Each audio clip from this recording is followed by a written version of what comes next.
Visit licensureexams.com and try our samples completely free of charge.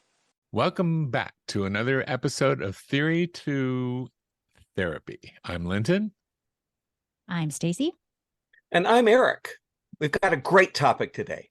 Today, we're diving deep into the world of transactional analysis, or TA for short, or as I like to think of it, different strokes for different folks. Wonder what a stroke is. Oh, you'll find out soon enough. Well, TA was developed by Eric Burney in the 50s. And believe it or not, it's been an influential psychoanalytic theory, and therapists have been using it for decades. But I bet a few of you have ever heard of it or ever used it in a session. It's based on the idea that basically human interactions are something called transactions. Transactions are the communication exchanges between individuals. Specifically, one ego state interacts with another ego state. The overall goal of TA is to do what? It's to manage our ego states. So there are 5 main concepts in TA: ego states, transactions, life positions, scripts, and game. Right. And how do we keep track of all these for the exam, Linton? Well, easy peasy. Just remember, elephants tread lightly, seldom galloping. Yeah, that's such a big help, Linton. Okay. Elephants for ego states, tread for transactions, lightly for life positions, seldom for scripts, and galloping for games. Elephants tread lightly, seldom galloping. So with all the information you need to have at your fingertips as for this exam, you will need all the help that you can get. So check out our Study Smarter podcast series for a boost to your learning curve while studying. Okay, well, there's a lot to transactional analysis. So we'll start with a general overview, and then we'll shift into talking about the nitty-gritty details. So the basic idea, as Linton was saying, is that the way we interact with other people is often influenced by core beliefs that we have about ourselves and others. And these are called life positions. And they're formed in childhood, typically by your caregivers or parents, and they play a role in how you interact with others. Each life position has its own implications and can have a significant influence on your behavior. So it's really important to be aware of which life position you're in so you can make more conscious choices about how you interact with others. Exactly, Stacy. And to figure out the client's life positions, you need to analyze the transactions that they engage in. Hence the name, Transactional Analysis. And it's the interactions between ego states, another main concept, that leads to the discovery of all kinds of strange, obsequious, and clairvoyant dynamics. Oh, yes, those clairvoyant dynamics you're so good at, Linton. But talking about the concept of ego states, it seems like you're channeling your free-spirited child state, Linton, or perhaps having a 1960s flashback. But right you are. The heart of TA is the 3 primary ego states. The first concept we'll talk about. The ego states are the parent, the child, and the adult. Every interaction we have can be traced back to one of these states, and these ego states have unique attributes. And the parent ego state is the result of behaviors, thoughts, and feelings that you copied from your caregivers or significant authority figures in your lives. There's 2 aspects of the parent ego states, by the way. The nurturing parent that is effective, forgiving, and tolerant, and the critical parent that is controlling and tends to be bossy, judgmental, and stern. And what about the child state? Yeah, the child state. The child state captures our childhood feelings and behaviors. That's actually split into 2 parts. The free child, which is the free-spirited, and the adaptive child that has been influenced by external rules, regulations, and requirements imposed by parents or other authoritative figures. The client's behavior in response to those parental demands often results in 2 conditions for the rest of their lives.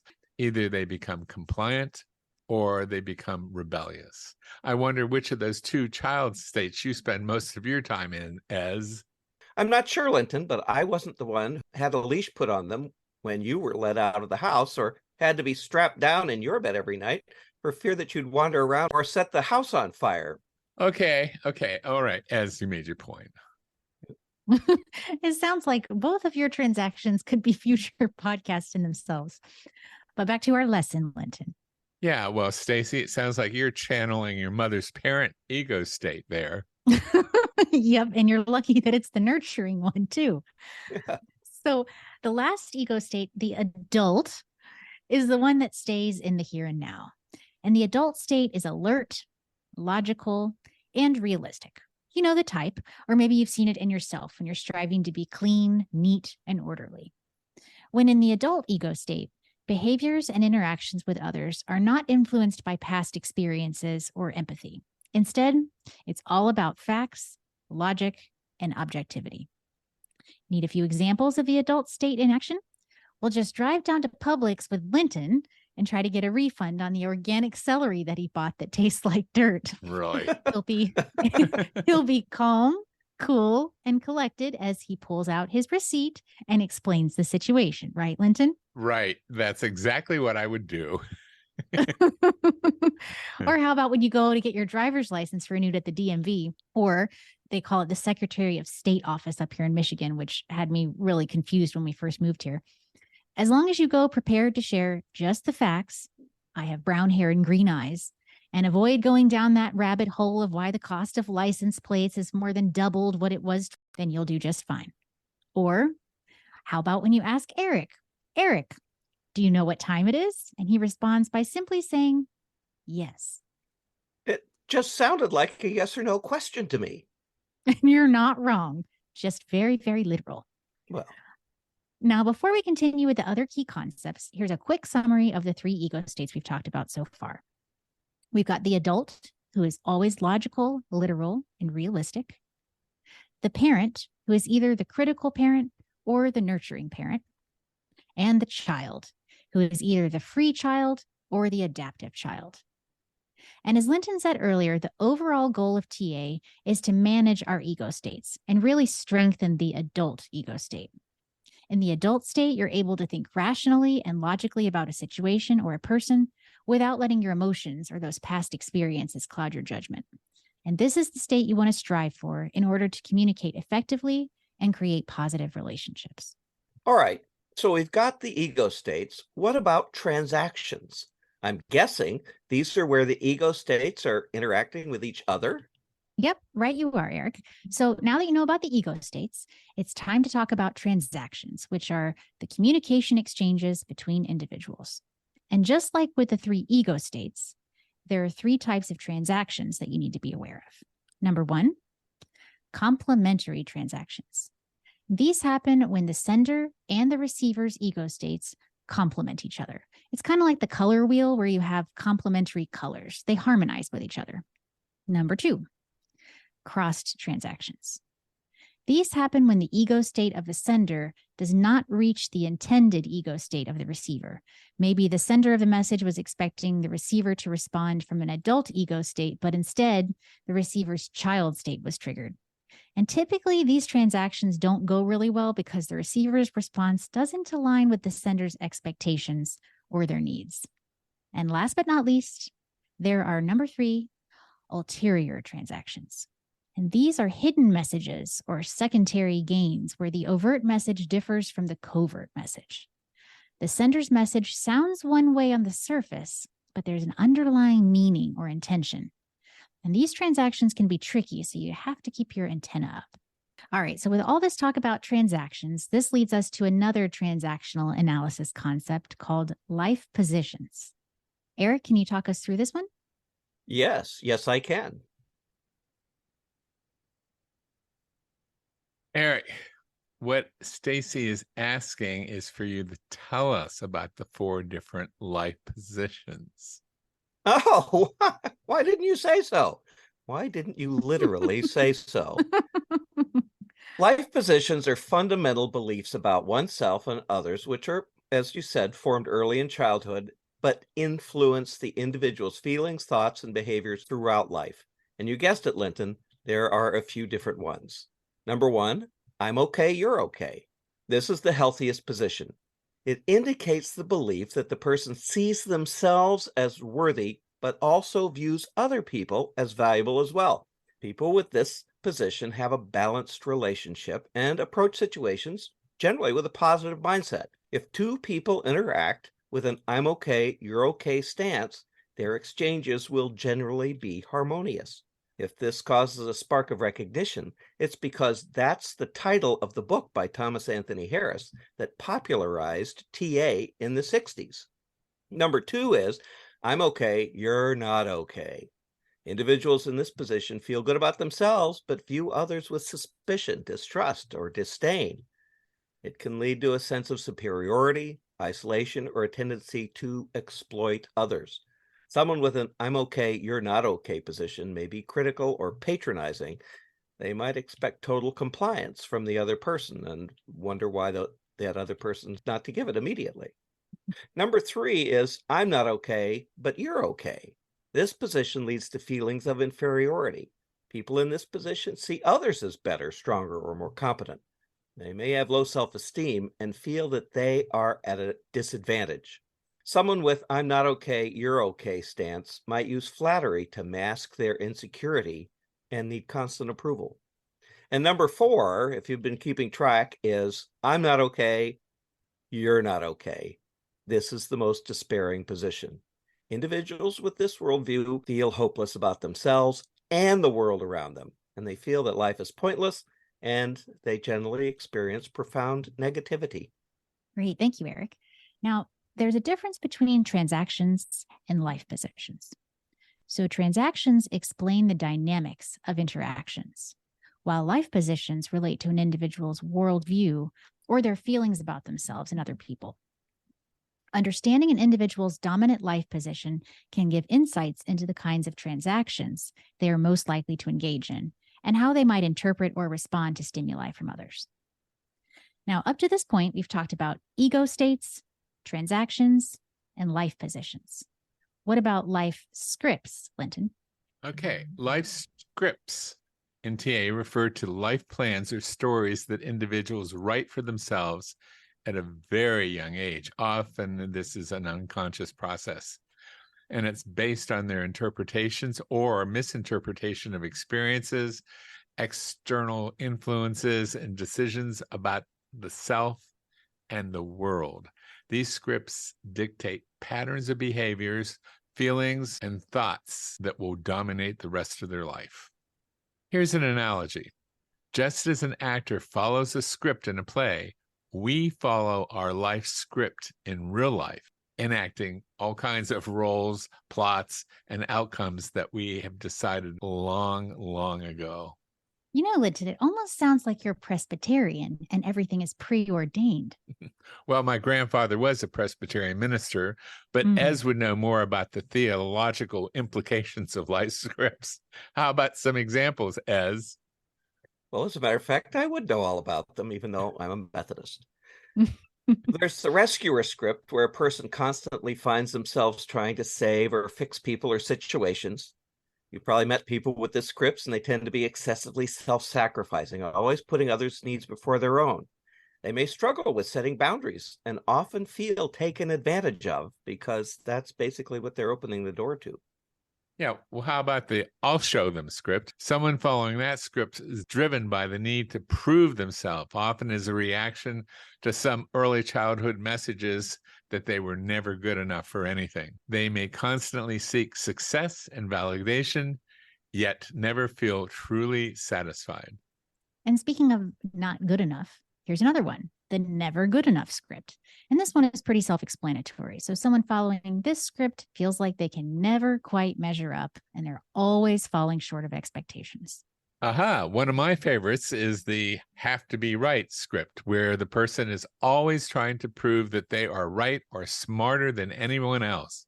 You see that one a lot in group kinds of situations. They always seem to be the one person who has an opinion or answer to everything. They always want to get the last word in. Underneath it all, they often have deep-seated fear of judgment or rejection if they are not right. Someone who is following this script tends to initiate arguments and debates with others. You know, Linton, that sounds like the mental health meeting we attended yesterday. But those are some great examples. So once you identify a life script, you can start to work on changing it. And the last concept we want to talk about in this episode is games. Yeah, I like that. Sort of like backgammon, right? No, Linton, no. We're not talking about backgammon or Go, whatever that is that you used to play when you were growing up. We're talking about psychological games. So take her away, Eric. That's right. In TA, games refers to a series of unconscious, repetitive interactions that recur in a predictable and well-defined manner, just like all of those other games you mentioned. Except this is in real life, and they often result in an outcome, usually negative, that confirms a self-limiting belief of one or both participants. Games are repetitive and are played subconsciously without the participants' awareness. They often reinforce negative feelings and self-concepts, and they serve to maintain patterns of dysfunction. Both people play games in a codependent dance that keeps both individuals stuck in a cycle of negative behavior. Recognizing these patterns can be the first step in breaking the cycle and developing healthier ways of relating to others. Okay, cool. Have you got some examples of the games people play? Yeah, I do. If it weren't for you, where one partner in a relationship restricts the actions of the other under the guise of caring, this restricted person blames the other for their unhappiness or inability to do certain things. Yes. And the one, now I've got you. One person feels wronged and waits for an opportunity to catch the other person a mistake and then retaliate. That's funny, Eric. I just recognized that I've been playing that "now I've got you" game my whole life. You've probably never seen it. Maybe you have. But when someone wrongfully blames me or misunderstands my genuine intentions, I become defensive and respond, bringing up something that they did wrong to retaliate. It sounds like you could still be operating from the child ego state with that game, Linton. Wasn't your father a preacher's son? You're right, Eric, but let's not go there right now, okay? I seem to recall that you had some involvement in the heavenly arena that might be driving some of your behaviors. Well, that's a nice demonstration of how to play the game, Linton. Well, here are some more games you probably have identified some of your clients or co-hosts might be stuck playing. Watch it. All right, how about this one? The "I'm only trying to help you" game, where one person offers help, but their help actually hinders or disempowers the person that they're assisting. Yeah, been there from other people, not me. Of There's course. also the Right. look at what you made me do, where the person blames others for their own mistakes or misfortunes. Yeah, well, while we're on a roll, here's another. The game where a person constantly complains about how terrible everything is in a quest to gain sympathy from others. And another related game is the "poor me," where a person portrays themselves as a victim to get sympathy or manipulate others. And the "I can't help it" game, where a person avoids responsibility for their actions by claiming they really had no control. Those are good ones. Well, we've covered a lot of ground today with transactional analysis. So summing it up, the 5 major concepts of TA are: number 1, ego states, the behavior and thinking patterns originating from our life experiences. And there are 3 ego states: the parent, adult, and child. Number 2 is transactions. And these are social exchanges between the different ego states. They can be complementary, which has an expected response; crossed, that has an unexpected response; or ulterior, where the message says one thing on the surface but contains another contradictory message just under the radar.